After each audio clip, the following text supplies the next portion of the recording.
Every night around midnight, I still walk into the kitchen half asleep.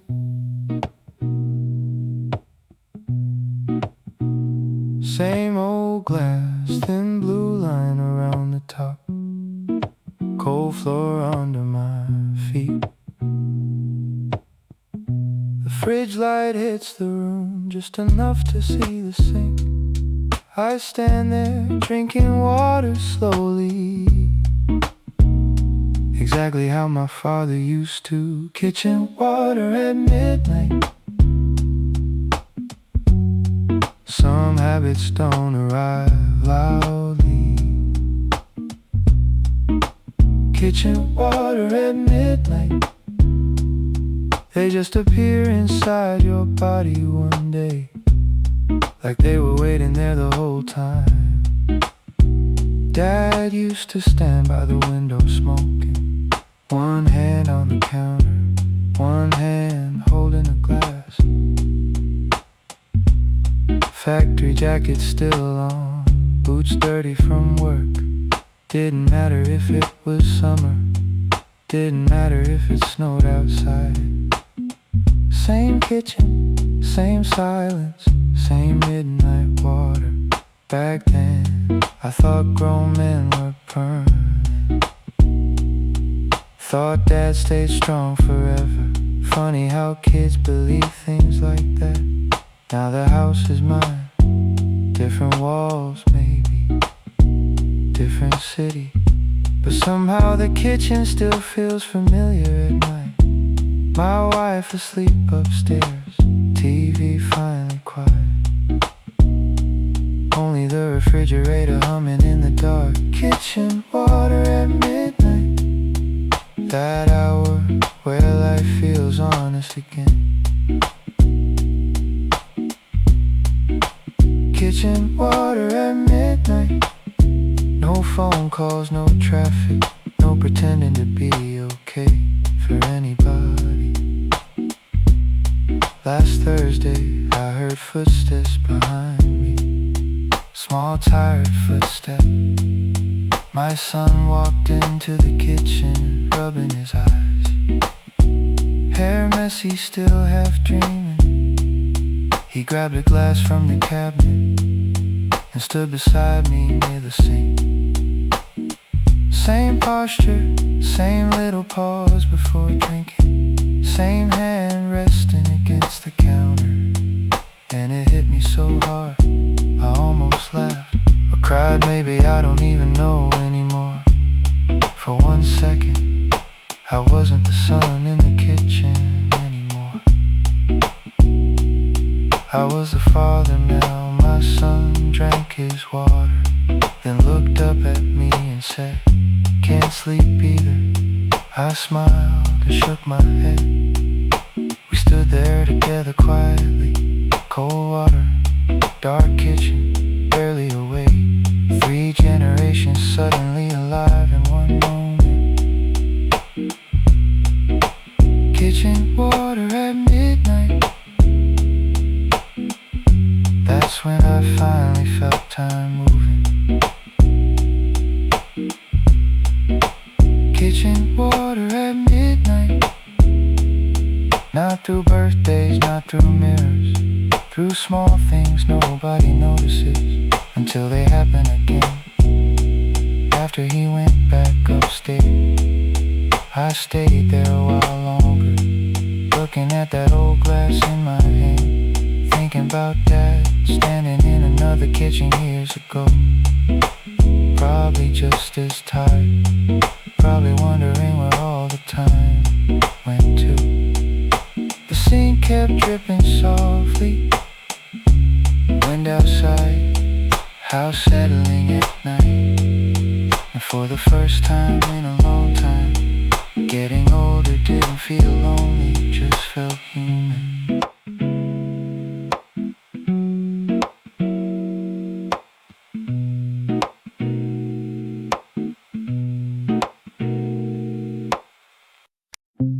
First dinner alone after the divorce, microwave meal, plastic fork. game show playing low in the background. I kept the TV on just to make the apartment feel occupied. Your coffee mug still near the sink, hair tie still hanging from the cabinet handle. Little things everywhere, like the house didn't understand you were gone yet. Cold water house, the name stayed in my head all night. Cold water house, because everything inside those walls felt colder after you left. I ate standing up mostly, couldn't get used to one chair at the table. Kept looking toward the hallway like you might still walk through it.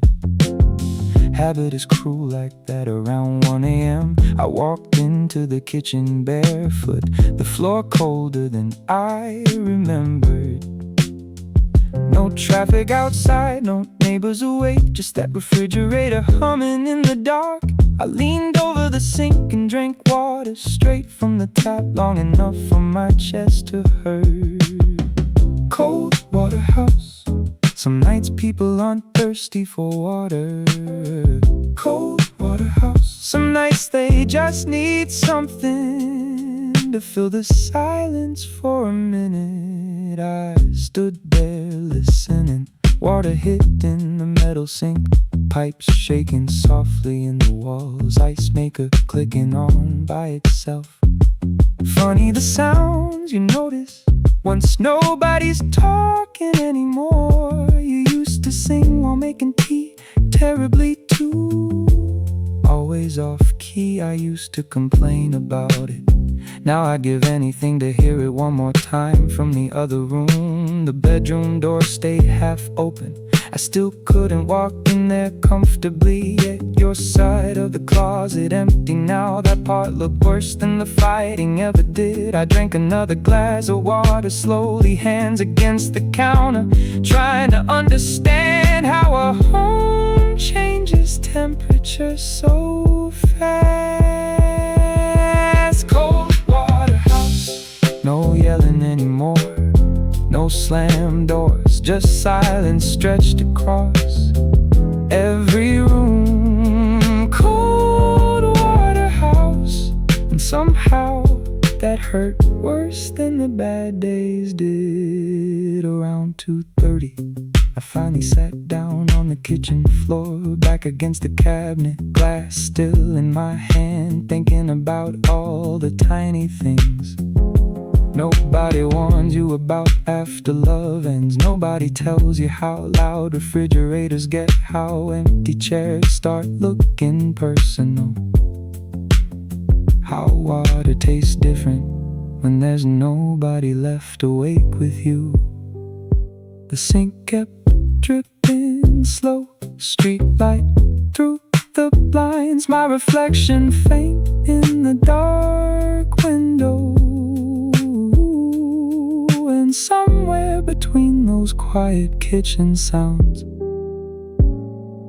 I finally heard loneliness clearly for the first time in my life.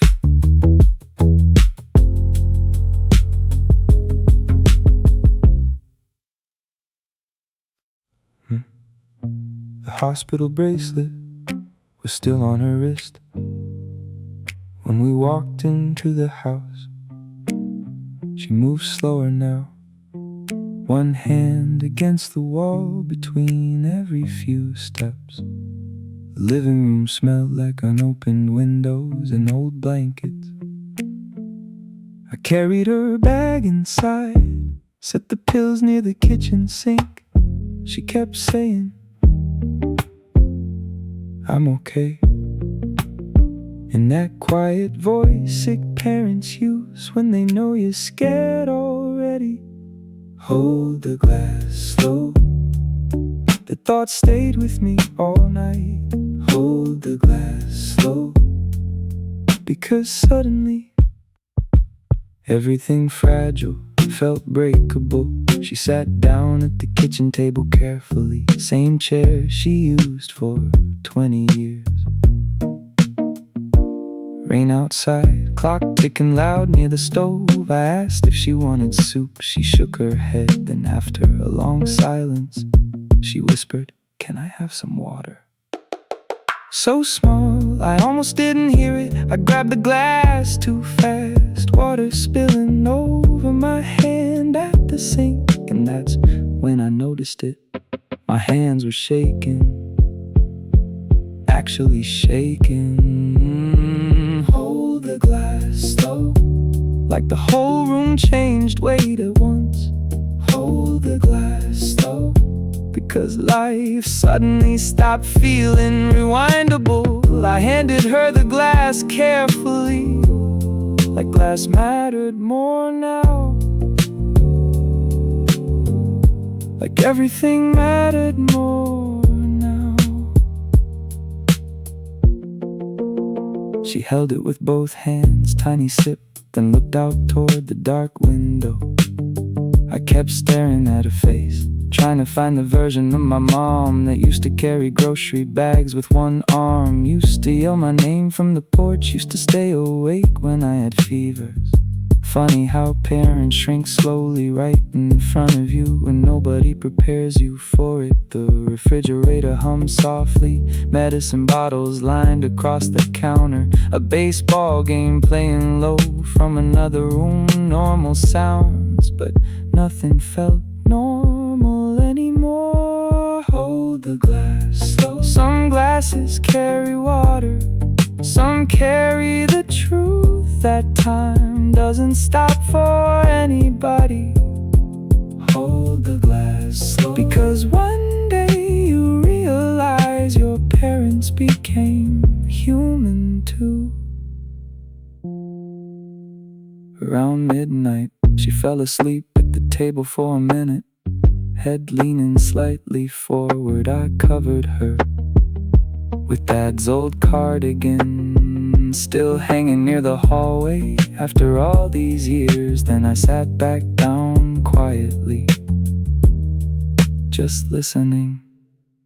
Rain against the roof, the sink dripping slow, her breathing steady across the kitchen, and me staring at that half-empty glass of water, like it had changed the whole house. For the first time in my life, I understood why grown men suddenly look tired.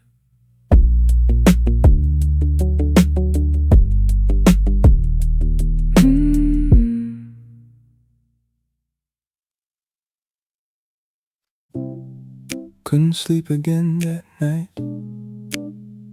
Rain tapping softly against the kitchen window.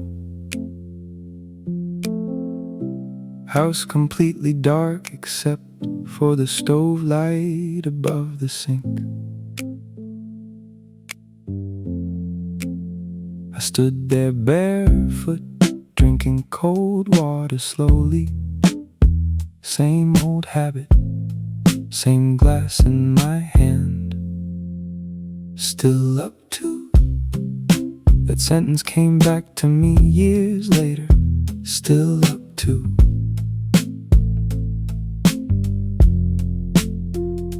Funny how families repeat themselves quietly. The refrigerator hummed low, floor creaking every few seconds. My wife asleep upstairs, TV finally off for once. Just one of those late nights where your brain won't let go of anything. Bills, work, dad, getting older, all the usual ghosts. Then I heard footsteps in the hallway, small, slow footsteps. My son walked into the kitchen half asleep, hair sticking up everywhere, oversized shirt rubbing his eyes. He didn't even look surprised to see me there, just grabbed a glass from the cabinet, filled it halfway like he'd done it 100 times already, and stood beside me near the sink. Still up to? And suddenly, I wasn't standing in my own kitchen anymore. Still up to. I was 10 years old again, standing beside my father at midnight. My son drank quietly, then looked up and mumbled, "Good night, Dad," real soft. Barely awake still, I smiled and said, "Good night, buddy." But after he walked away, I stayed frozen there for a second, because I remembered everything all at once. Dad standing near the old kitchen window smoking, cold tile floors under my feet, that weak yellow light above the sink, the sound of water running late at night. Back then I thought those nights meant nothing. Now I know that's where love lived most of the time. Not speeches, not holidays, not perfect families, just tired people still standing together in kitchens after midnight. Still up to. Some people say, "I love you," without ever saying the words. Still up to. Sometimes love sounds like "can't sleep either." I walked toward the hallway after a while, stopped near my son's bedroom door, could hear him breathing already, completely asleep again. I looked down at the glass still in my hand, cold water, quiet house, late hour, and for one small moment, life stopped feeling like something broken, trying to survive itself. It just felt human. Outside, rain kept falling softly. Inside, the kitchen light still glowed warm. And somewhere between those two things, I finally understood my father a little better.